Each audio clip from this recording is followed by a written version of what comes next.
Epidemics, Okay. very current. Yes.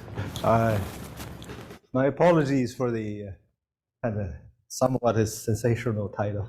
I don't usually do that, and this is more like the challenges in model projections of final size. And, but before I delve into that, I want to say something about Gail, and so I don't quite remember when we first met. It must be during my grad student days in Alberta. Yeah, this is, since I always known you. Alberta quite good because it was the Butler meeting. Must be where it was the Butler meeting. Yeah, I remember and then we get to see Paul Whitman and Hal Smith, and I remember one year Adam and Xu came also in Taiwan. Yeah, so over the years, I guess what really kind of I learned from you and many others is the kind of strive for mathematical rigor and also generality when we discuss biological systems. I think that's something that's really inspired my work as well. So I totally agree with that. I hope you see a little bit of that in this talk, and we search for mathematical answers when we see them. I just say we're all product of the good system that's Alberta.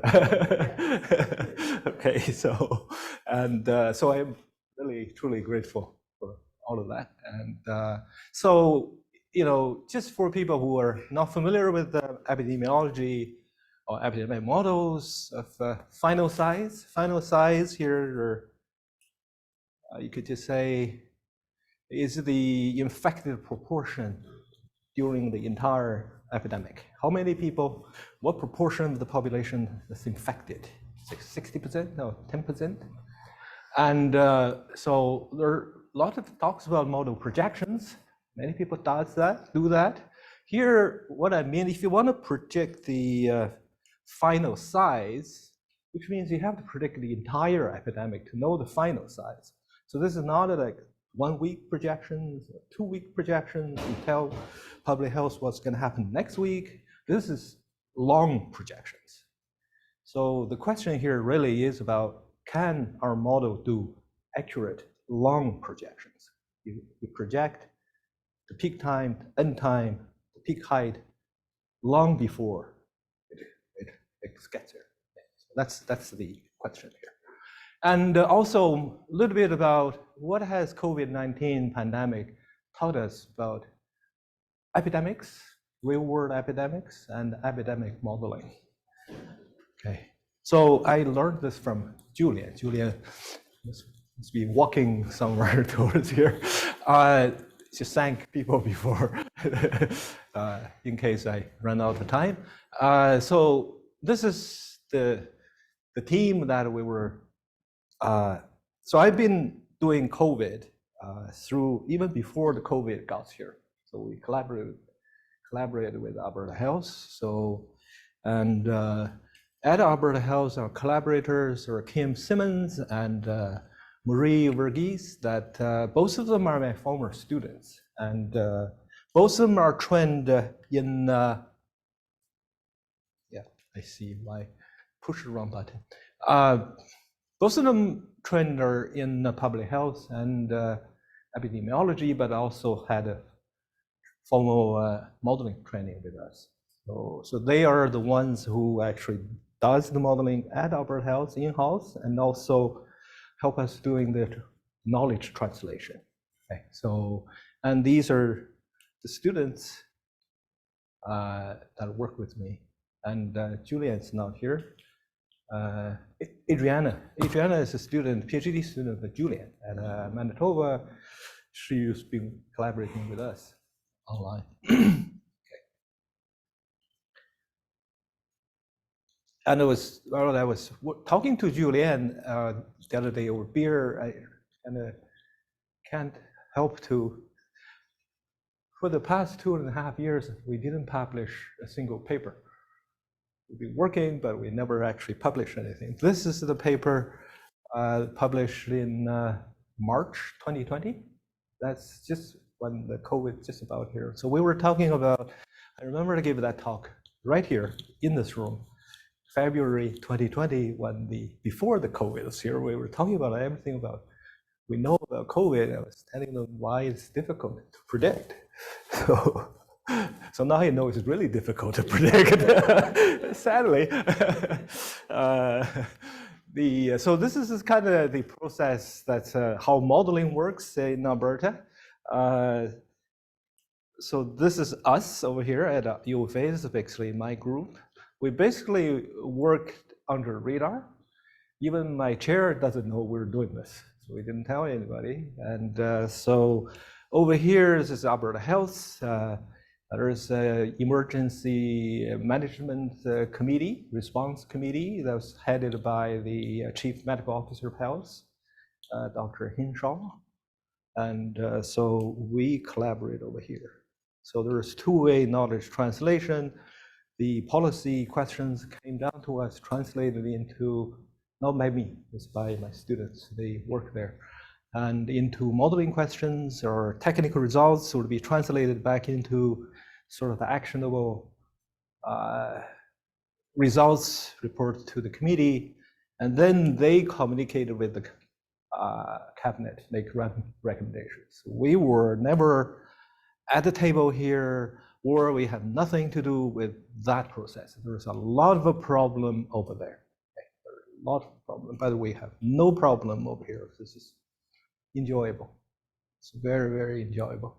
And so now I think back, it's probably good in that way. We just never, it's just working in the background so that I can concentrate on the technical things.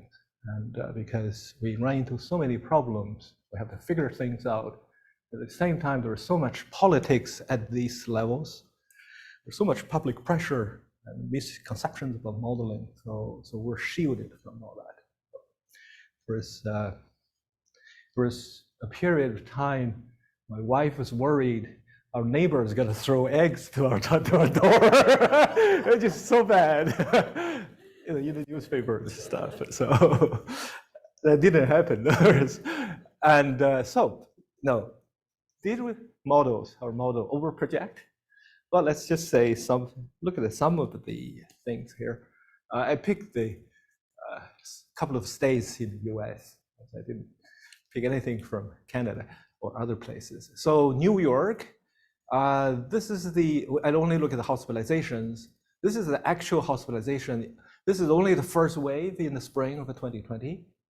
Back then, things are relatively clear, and policies are quite, there's no vaccination, there's no kind of, and the government seems to really act, right? And the compliance from public seems to be good compared to later waves. So, and this is the actual number at the end of the first wave.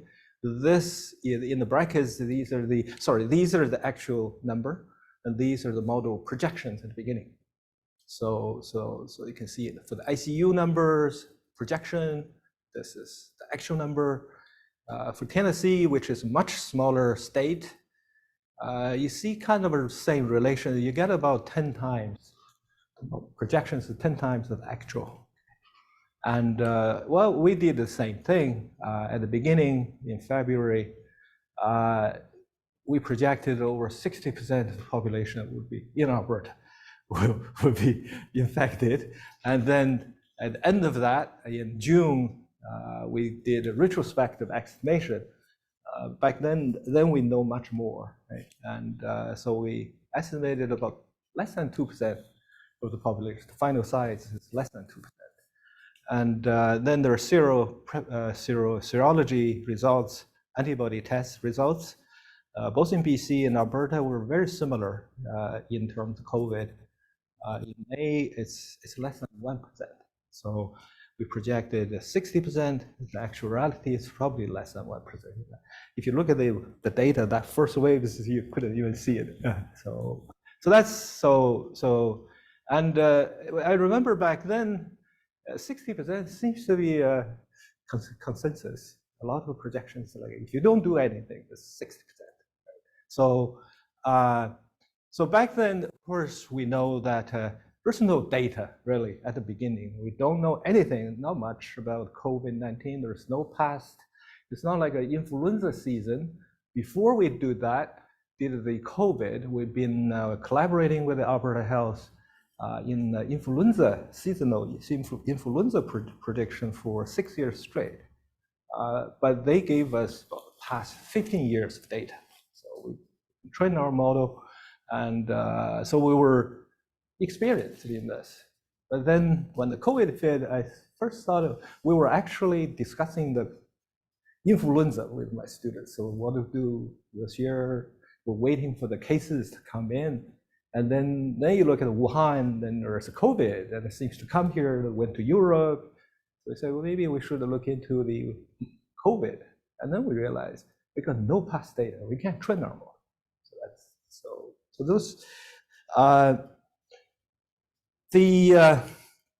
so later I will also look at so even in the fourth wave, that's a Delta wave, we already have experienced the 3 waves before that. We should have known a lot, but still there are model projection for Alberta by other groups that if you look at that, it's still pretty much 60% of the partially vaccinated and unvaccinated population will be infected. It's still 60%. So it's very curious why we always project 60%. It's been bothering me. Why don't we project, say, 90% or 40%? Okay, so I guess part of the question is, so you always assume that if you don't do anything, if the public health doesn't do anything, this would happen, right? 60%. But if you've done something, say during the first wave, it's only about very little. So is that it? Just public health restrictions make that much of a difference? So then, what if, question here, what if you only do some soft, not hard, soft public health intervention? What would be the final size? So that leads us to Sweden during the first wave. Because Sweden is very special during the first wave. They did this as a social experiment. They talk about the herd immunity even before the COVID. And so I think it also due to their law, public health law, they can't force people into doing stuff. They can only recommend. So their public health restrictions are all voluntary basis. But there are people are always very careful people. So a lot of people start working from home. The university campuses are closed, but then high schools also closed. But then the shops, gyms, and the clubs, nightclubs are all open. There are photos I remember taken from Stockholm that people, just walking the streets, no face mask, smiling, just life as usual. So if you look at the seroprevalence done in mid-May, that's almost the end of the first wave. In Stockholm, where the epidemics is the most serious, this is about 7%.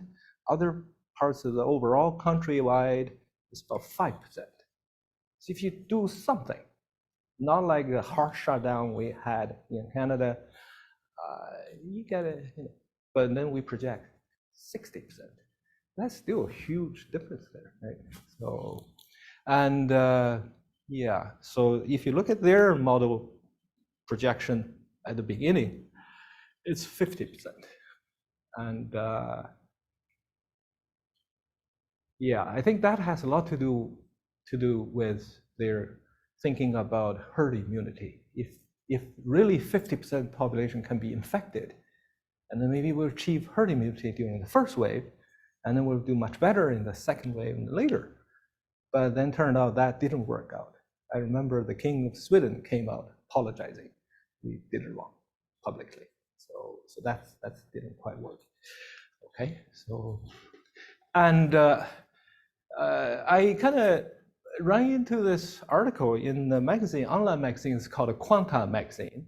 I've never kind of read before, but until I found this article, it talks about the hard lessons of modeling the coronavirus pandemic. It's by this journalist there. It was published just late January 2021. It is about 1 year after the COVID. So she actually interviewed many modeling groups, many different campuses in the US, and also many different countries, Italy, Spain, and some other countries in Europe, talked to the modelers. And this is a quite a long article. And she was explaining in the article with the charts, explaining SER models, and also the agent-based model. It's quite impressive. And that magazine is just an online magazine about science and mathematics. So they win quite serious magazine, and they also win some prizes for their journalism. Now, I thought I would have highlighted this. This is just excerpts from there. I will read it out. So just this last sentence over here. So she described the frustrations felt by all of these modeling group. Just the models just doesn't do it, couldn't do it right. Okay, so because when you make a projection, then you see what happened. You know we're wrong. So and then public knows you're wrong. So there's a lot of frustration, and so here it says some of the modelers think that researchers shouldn't try to estimate the peak or other landmarks in the curve until the number of infections is 2/3 of the way close to the peak. You shouldn't try to predict any earlier than that. You just couldn't do it. So, and yeah, there's something that there are other people who say you can't predict it even when you were at there. So it's just to the extreme. This is kind of interesting to read. And also, this is another quote. It says that this is particularly one Spanish modeling group, and the last name of the lead is Manrubia. I think this is a woman, and so she was quoting that some people say I can reproduce the past because our model fit the data so well. If you recall any modeling talk about COVID, everybody shows excellent fit of the data. Nobody show you a bad fit. So that tells you that our models are so adaptable, so flexible. You can fit any data. This is not a fitting, never is hard. So then the question is, I can reproduce the past, right? By producing very good fitting. So therefore, I should be able to predict the future. So, and then Manrubia is saying, well, these models are very illustrative of the underlying dynamics, which we know, but they have no predictive power. So this is the question for everyone. So, the kind of models we've been studying for ages, we put in all sort of the new mechanism, all the very good mathematics. Do they have a predictive power? Whatever the experience during the past 2 years seems to suggest no, they don't. But then why? Right, this is the question I would like to understand. So I kind of have to admire the sharp sense of the journalist. So there are two key issues that are raised in that article, even though it's not a mathematical article. So the first issue is our model can understand, really good for understanding underlying mechanisms, but they don't necessarily give us precise predictions, long-term predictions. Seems always fail. Why is that, right? And the second issue is a bit of a question. Now, if our model can reproduce fast, why couldn't it predict the future? So what I want to do is to share with you that my journey through this, probably not just this 2 and 3 years. We've been doing this sort of thing since many, many years ago on influenza. How do I find the mathematical answers so that we can better understand these issues and then we can learn from them so that when the next pandemic comes, we can do better. We don't repeat the things, make a fool of ourselves. And if we don't face these things, we will make a fool of ourselves again. This is just no question. The mathematical things is, there's no cheating in there, no pretending. If you don't understand it, it will show. Right? This is just, we all learned this. There's no way of pretending that we know. And okay, so let's look at the issue 1 and something that's good for mechanisms but couldn't predict. What's the reason?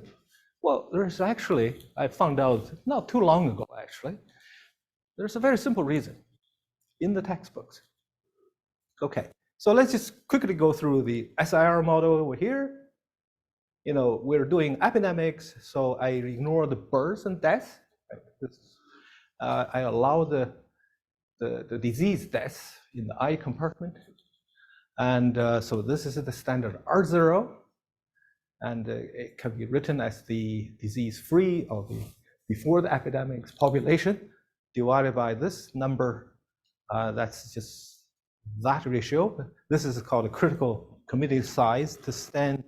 If your population size is less than that, you really don't have outbreak. If you're larger than that, you would have an outbreak and then have an epidemic.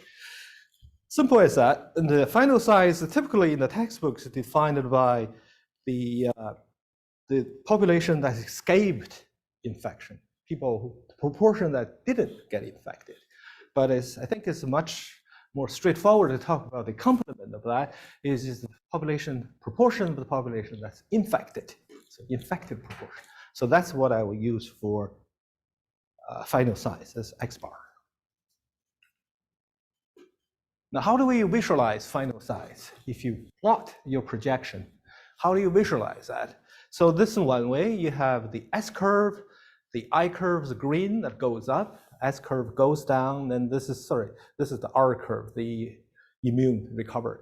I curve is here going up and come down. So this is S0 at the beginning. This is S infinity at the end. The difference is over here. That's your final size. Okay, that's how many people you lost to infection. From the beginning over there, this is the end. So this proportion is the proportion that's escaped. Everything that drop is the final size. That's people proportion that's, so here you can see that what's escaped is 20%. The final size is 80%.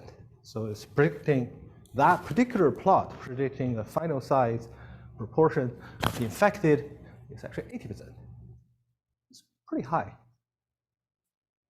And that's one way to see it. So if you have projected, you look at the plots of the ST curve, IT curve, you look at the drop, you see the final size.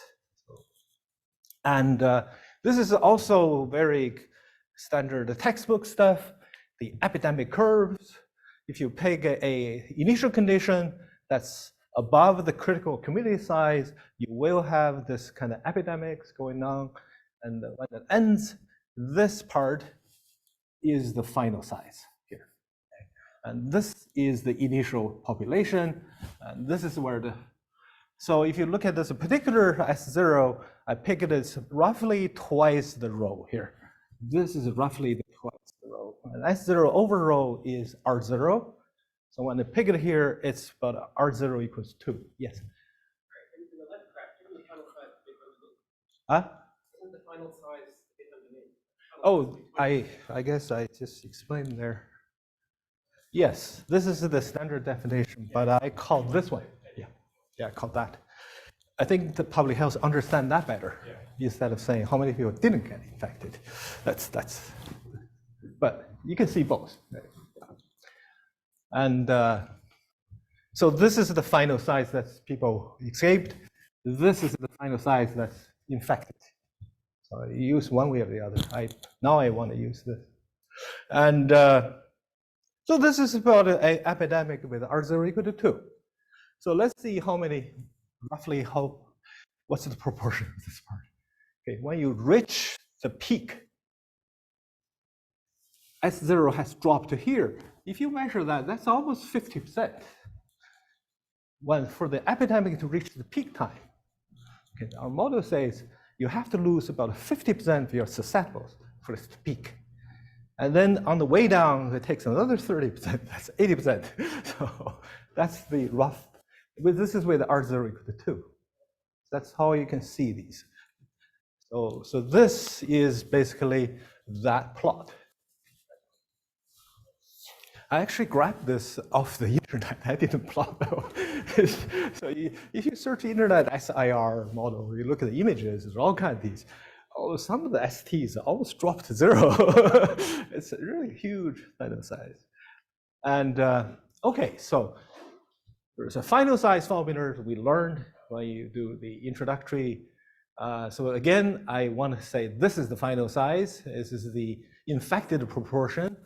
And if in terms of X bar, the final size formula is just that. This is R0, basic reproduction number, final size, the natural log of 1 minus S X bar equals 0. Right? It's very simple. I taught it in my modeling course for 10 years, more than 10 years. I derive this every time, but never quite, that doesn't really tell me much with that until I plotted this graph here. So if you take R0 as the independent variable, X bar as the dependent variable, and that defines a curve in the R0 X bar plane. You can plot it. You get this curve.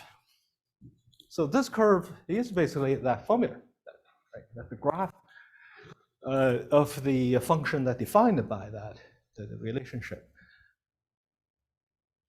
I was totally shocked when I see this, okay? So this point is R0 equals 2. What's the final size? 80%. If you look at the R0 equal to 1.5, it's here. It says 60%. If you look at the R0 equal to 7, which is not that big, right? I think measles are much bigger than that. It's almost 100%. That's what final size is telling us, final size formula. You know, I remember Fred Brouwer is always, you know, talk about final size formulas. I never quite get it because I know you can't really know the final size because in reality, and really hard to know R0 also. So I don't know what's the significance until I see this. So that tells us our model doesn't have predictive power because we always overproject. Now, there's no epidemic would infect 100% of the population, close to 100%. So 80% is way too high, right? And well, of course, this is coming out of the SIR model. But I think Julian, Pauline, James, Baltimore, and also Jianhong, Fred, I think they have a paper and talk about generalization of the final size formula. So you can actually show the same formula, exactly the same formula holds for SEIR. A lot of them, the modelers using SEIAR, where A is asymptomatic, E is the kind of exposed class, latent class. And you can generalize to many, many different stages, exactly the same formula. It says that it doesn't matter how you fit your parameters, beta and other things, as long as you have the same R0, we all predict the same final size. This is so simple, so clear. Oh God, when I saw that, I thought, okay, how come I didn't see this? Just, you know, when you see this, what can you say, right? You have to agree. Our model is no good for prediction. It doesn't matter how, whether you agree with it or you don't, or it's just so clear in there. And just lately, I was working with my former student Hongbin Guo and Zhisheng Shuai, and also Xu Yun. She's there, and she's a PhD there. Sorry, Xiaoqiang. Maybe Xu Yun, you just raise your hands. Yeah, she's there. She's a PhD student physician in Florida. We were looking at what about multiple groups, right? Multi-group models, which is more complicated. Yeah, we got a final size formula for that. And I know a lot of people who does delays here. If you add delay to your model, would you do better? Sorry, bad news. You have exactly the same final size with delay models. We can prove that. So basically, and also we know from the textbooks that if you look at the Linda Allen's textbook on stochastic models, there's a little section she talks about final size distribution. And she said, well, if you look at the average, the mean value, it basically agrees with the deterministic models. So that's this relation curve. You can generate this curve without the final size formula. You can take a sequence of R0 values, and then for each R0 value, you take a make a table of combinations of your parameter values with the same R0. You run your simulation, take an average, you produce this curve, you get this curve. So you don't really need the formula, or you can just plot the ST-IT curve, see how much it drops. You can see this, and we did that. We take a sort of a open source, free the codes from a GitHub of agent-based models, because I don't do agent models. So we took that, we run these simulations, we see the same curve. So this simple formula is quite universal.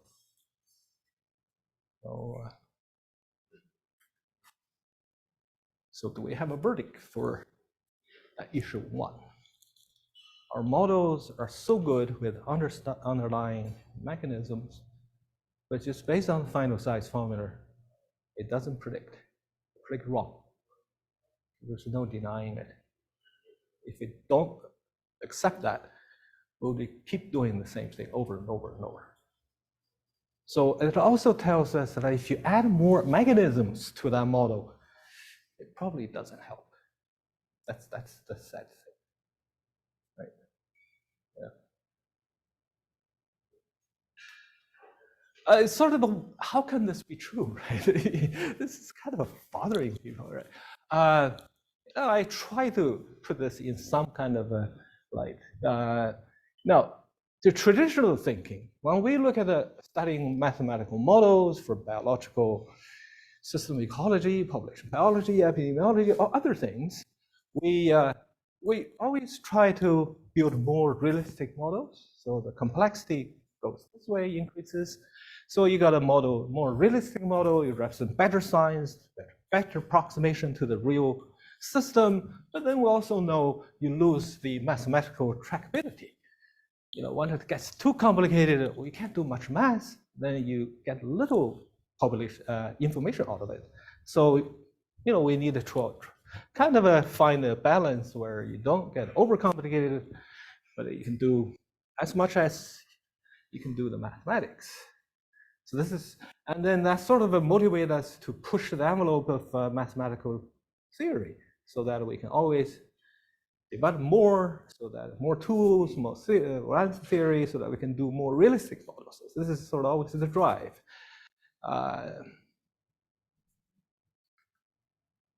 But if you look at the predictions, it's a different way. It's not you pushing for more realistic models. It's the other way, because this time you have to use data. For different modeling groups, we all look at the same data. There's no other data, right? This data is available to everyone. Now, if you use more realistic models, we're thinking about how your model represents the data, the same set of data. And if you look at too simple a model, for example, if you do a single species stuff, it probably is not quite good enough. So if you do 2 species or 3 species, your model probably does better to represent the data. To some point, it starts to drop. When you get more compartments into the model, you're introducing more unknowns because there's no more new data. Your prediction is going to be worse. So again, when Fred always quote, uses this quote, models should be as simple as possible, but not simpler. So this is probably a good representation of that. You don't want it too simple, so you lose the key components of the mechanisms, but you don't want it too over complicated so that you really lost good representation of the data. You got too much biases into data biases into the system. So these 2 different kinds of thinkings kind of going counterintuitive. We seem to be so used to the first one. We always try to put more stuff into the model, not realizing it would do worse because you don't have data. Sort of as a rule, if you want to considering introducing a new compartment into a model, you should ask, do I have data to inform that? If you don't, you are actually introducing uncertainty. And you know your model will be worse.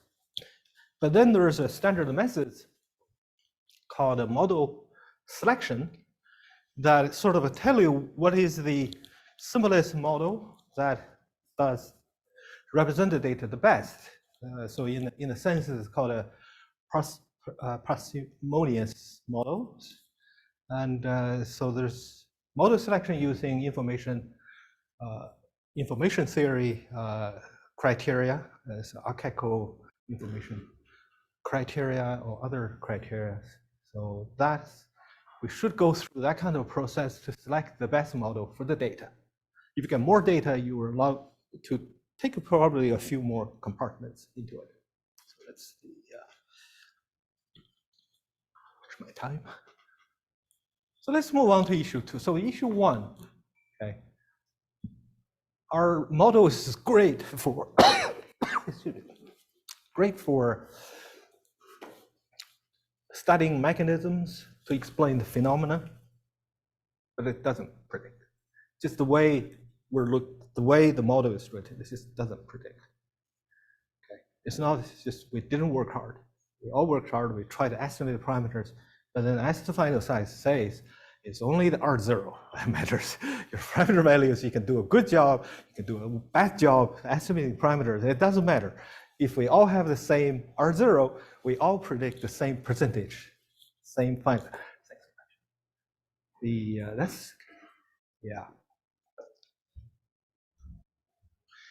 second issue was about kind of producing the past, right? We all have a good fit of the past data. So we reproduce the past. And then people say, well, I should be able to predict the future. And then the question would be, does a good fit to past data means we reproduce the past? That's where the question is. If we have accurately reproduced past system, we should be able to continue to predict really well the future. Okay, let's look into this, right? So this particular SIR model here, as in the standard textbook for epidemics, it's we have to remember this thing doesn't predict data. This thing predicts infections. The data usually is the reported cases. Nowhere in this model there is reported cases. Okay, I here is infection. Okay. What is a case? A reported case? A reported case is an infected person who was tested and then confirmed of the infection with a positive PCR test, right? And then that be recorded into the public health database and then given to us as the data. if I did my home test, antigen test, I didn't tell anybody I was positive, I was totally infected, but nobody said, nobody knows, right? The public health doesn't know, the data doesn't include me. But that's not in this model, right? And we have seen people use this model to fit the data. For example, people say, well, yeah, this is the incidence, data IS, incidence, the data reports, case reports, the incidence, we should be able to fit it. But this is the incidence of the infections, not the incidence of report cases. It's a different thing. And the case, oh, that really jumps. Yeah, the case, how do we get the cases? Cases are from sampling the population. You find these positive cases. Infection is transmission, the incidence. These are totally different processes. You know, even though we both call them incidences, they're entirely different things. So if you make a fit, anyone use fit of this to the cases, it can fit. It can fit, but this doesn't make sense, right? And also, we've seen that people use IT, which is called prevalence, to fit the cumulative cases, which is called prevalence by public health or epidemiology. They're not the same thing. IT is the number of people who are living with infection at time t. Okay, for people who have been infected in the past, who recovered or died, it's not part of the IT. It has to be living. But if you look at the cumulative cases, some of the earlier cases either have probably recovered or died. But it's all in the cumulative cases, in their prevalence. If you fit these two together, that's again, it's a misfit, right? We're always saying comparing the apple to apples, oranges and oranges. There's no, there's nothing in this model that says about case. So what do? You have to introduce a compartment that's a holder for cases. So we call it a C here. So you have the standard SIR here, and then there's a testing process over here to produce the cases, and then there's recover. Both of them recover into the recovered cases. That's all. And then this part is the incidence of cases. In testing, and the new cases that day is reported. And that is the term in the model over here. That's going to be fitted to the daily cases. That's apple to apples. And so this row is basically the new cases that day divided by the current IT. IT in this case is not just infected. IT really is the unknown infected. All the known infected to public health are in the cases. So this is really the known cases, the new known cases over the unknown cases at the present time. So if you detect one case, how many hidden cases currently in the population, in the communities? So this is the kind of thing probably related to the ascertainment rates, but I'm not sure if that's the same thing. But this is certainly public health has a lot of interest in. So that's showed up here. And so in this model, we have hidden infections, we have known infections, we have susceptibles, we track everything. I ignored asymptomatics. If people want to use that, fine, I ignored it. So I here, I don't have to assume all the I's here are infectious.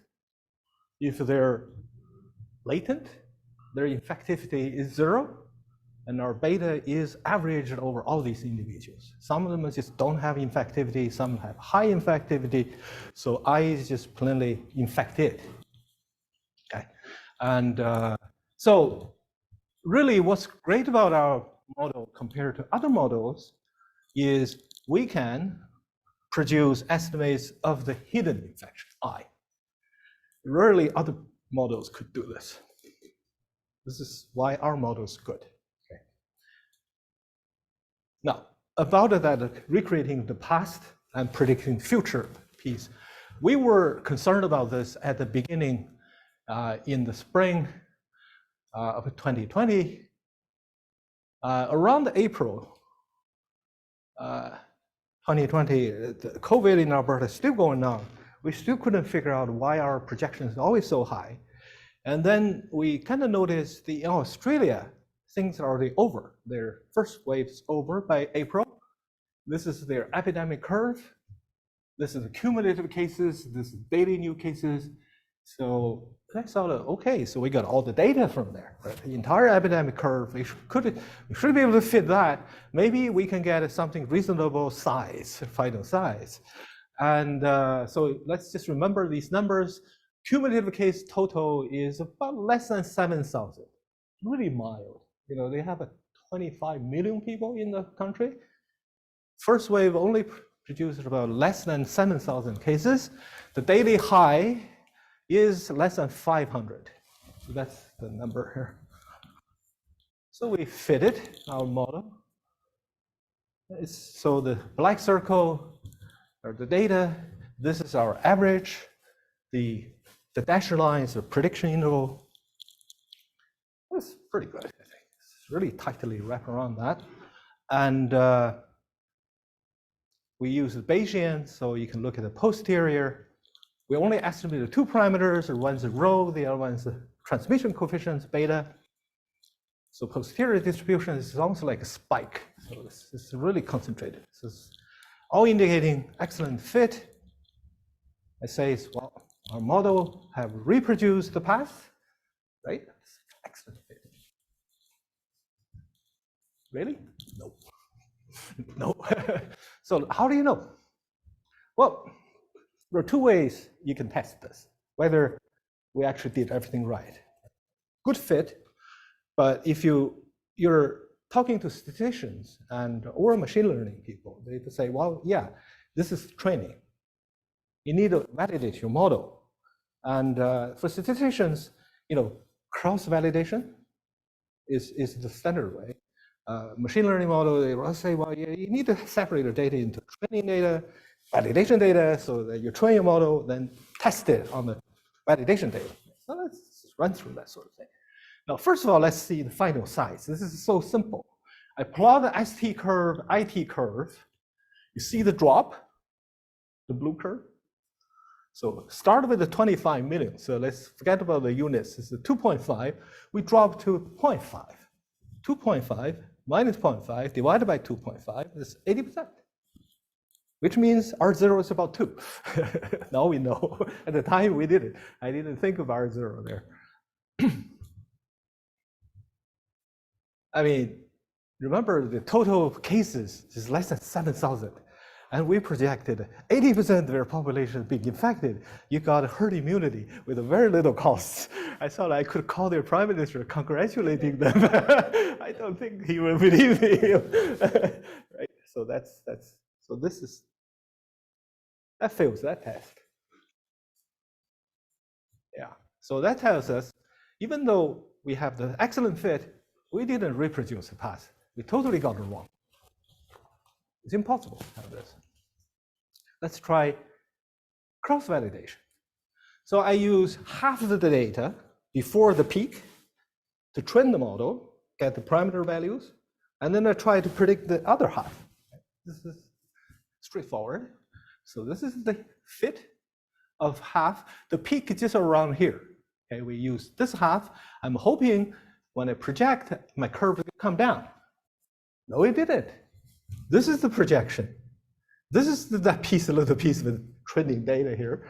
The peak's supposed to be here, but they keep going. This is the cases we're producing. This is not even IT. We're producing the cases. Gosh. I mean, that, you know, if a stats person sees that, say, well, your model is wrong. But it's right. I mean, SIR, how can the SIR be wrong? There's no way. Right? So something else is wrong. Yeah. So what will be the verdict for issue 2? Good fitting past data doesn't mean we reproduce the past. So therefore, we shouldn't have confidence, just project forward. It doesn't give us that. So you need to validate. You need to validate. So even mechanism models as good as our model, not stats model, not curve fitting, right, still need to be validated by independent data. You shouldn't use training data as validation. So the key word here is, if you see people present you with a really excellent fit, you should ask the question, where is model validation? It's a legitimate question. It's a legitimate question to ask, where is the model validation? Where is the model validation? Where is the model validation? I hope that sticks. Okay. So this is kind of painful to know, but you have to face it. In not my opinion, this is, you can draw your conclusion when you see this, right? So now that comes to the most important lesson we should learn from COVID. It tells us that we need to rethink about epidemics and epidemic models. So first question about real-world epidemics. So we have to look at all the important drivers that collectively determine when. We have to re-ask why an epidemic peak at that particular time. Why did it peak at this height? Why wouldn't it keep going, right? The textbook tells us, well, it peaks because it ran out of steam. You run out of susceptibles. Susceptibles drop below the threshold. You couldn't go on anymore. You have to peak and then come down. But then we also see from the epidemic curve, you have to lose 50% of your susceptibles in order to peak. That's a bit exaggerated, right? So that certainly, the ST drop shouldn't be the only driver. There must be other drivers there determines it should peak earlier. Even for influenza, there's no strict public health restrictions during influenza season. It still doesn't peak that 50%. There are other things. And about our model, if we can kind of identify these kind of drivers over there, how do we adapt our model to include those things so that we can do realistic predictions? Well, during the pandemic, only at the very beginning, people estimating R0, 1.5, 2, 3, 4, somewhere in that range, depending on the actual population.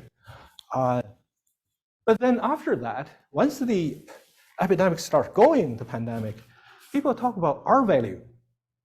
When the public health updates, people always tell you, what's the R value this week? Is it above 1, below 1? So we also call it RT value. That seems to depend on time. It changes with time. So one way to write RT value is you just put this R0 value, these are all at the t equal to 0. So if we allow these coefficients beta and this testing rates rho to be time dependent, and then they become drivers. If this is changing, that's changing R value. If the beta t drops due to restriction measures, that also changes your RT value. And if RT below 1, RT has this property that RT less than 1, then the cases start to decrease. So these things are all collectively determining whether you're going up, whether you peak, whether you drop. So 3 different drivers. One is declining susceptibles. This is the standard one in the textbook. We talk about this where our intuition was built. And this rarity is about testing and isolation. This is what's going on even when during the influenza season. People go to see doctors about them, and if they do a swab and test positive for flu, they probably stay at home resting for a few days so that they're not infecting others. So this has to do with health-seeking behaviors. So this is where human behaviors comes in. Not all the people, if you have flu symptoms, you will see a doctor. I had that H1N1 year. I had running high fevers. I did go to see a doctor. I know the doctor couldn't do anything about it, so I just stayed at home. But some people would.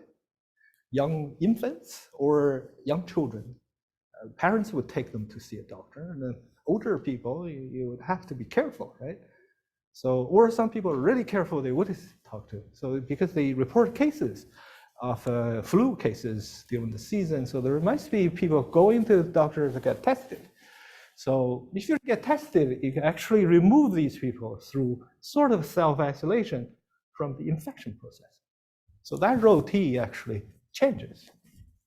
Okay, and so beta T, of course, there are a lot of social distancing restrictions. Beta T has to be declining function. So that really is a main driver. For influenza, there's not much of a social distancing restrictions, but people probably go out less or go to party less, or at least when you have symptoms, you probably don't go into, for example, I wouldn't go to teach, I would find somebody else to teach my classes and stuff. So there's these risk prevention behaviors. That changes beta when T changes. So then you see that your epidemic doesn't go that high, but peak earlier, and peak lower, and ends earlier. So we needed to have these components. So this is, but then, yeah, I'll skip this. And if you're curious to know how well, okay. I never actually talk about how well we did in Alberta. So I'll talk once, brag about what we were able to do. So this is a picture I downloaded from the website of Alberta Health. And this is the projection we did for the Delta wave. So the projection was made towards the end of end of July. That is right before the Delta wave starts. And this is the Alberta data. We're projecting this wave, Delta wave, the fourth wave. The projection was made around here, so before August. Okay, and the projection was made until September, end of September. End of September is about here. And you have seen our projections as sort of there's mean, there's upper, lower projection interval, but the government doesn't want that. They always want a low, this is called a low scenario, this is a medium scenario, it's a high scenario. So they want curves, they don't want to see these lines. So we produce that for them. But the lines were produced at the end of July, they were sitting there. We didn't update it. We're just watching the cases stay between the lines. We never updated this. This was made at the end of July, being sitting there. So Alberta Health is just seeing these things stay in the high and low, around the average. And if you get the high, here is about 2,000 less cases at the peak. This is about probably close to 1,500. And the peak time, so there's a period where it seems to peak. It's about a mid second week with third week of September. If you look at the actual cases here, it peaks about second week, third week, September. And the total cases is 1,600. So that happened in mid-September. We predicted that at the end of July. It's a month and a half ahead. We told them this is what's going to happen, and it happened like that. Okay, so that's what we were able to do for Alberta. So what's good about that is they use this because they kind of trusted us. They use this as a policy tool. If the cases kind of start poking the top curve, then they know something changes. Because when we did this, there's assumptions on what they would do, what kind of restrictions that we're expecting them to do. So if things change, they know somewhere they have to do a little bit more. So they start to thinking maybe some other measures have to be put in place. So that's how they use this. This is the projection made about the same time by another group for us. Sorry, I'm finishing. This is the last slide, and so which shows the perfect fit. This is the projection. If you look at that, I did an estimate. Well, the reason I look at this is Alberta Health, this made for Alberta, got in the news. Alberta Health got worried. They asked us, you have to explain this to us. Why it's so high? Because they know our projection is so different. So that's where I think about the final size formula. That's when it dawned on me. Yes, 60% over. Yeah, if you estimated the area, the total cases, this infections, it's about 60%. So they know. I explained that to them, so they understood. So Alberta Health understood. So they kind of basically brushed this off. They didn't really make an impact on them. And so take-home message is our models are great. It can detect, can estimate, can project hidden infections, which is very difficult for machine learning model to do. So that's our advantage. And but somehow we have a tendency to overproject. It is dictated by the final size formula, right? And human behaviors, as I talked about, should be incorporated into this. And also good fit to data is not a license for us to project. Okay, you need to validate. You need to validate using independent data is necessary even for our models. So if you remember one thing out of this is you ask the question, where is the model validation? Where is the model validation? Where is the model validation? That's a legitimate question to ask. Okay, so the final thing is happy birthday, Gail, and many happy returns. Okay, sorry about the time.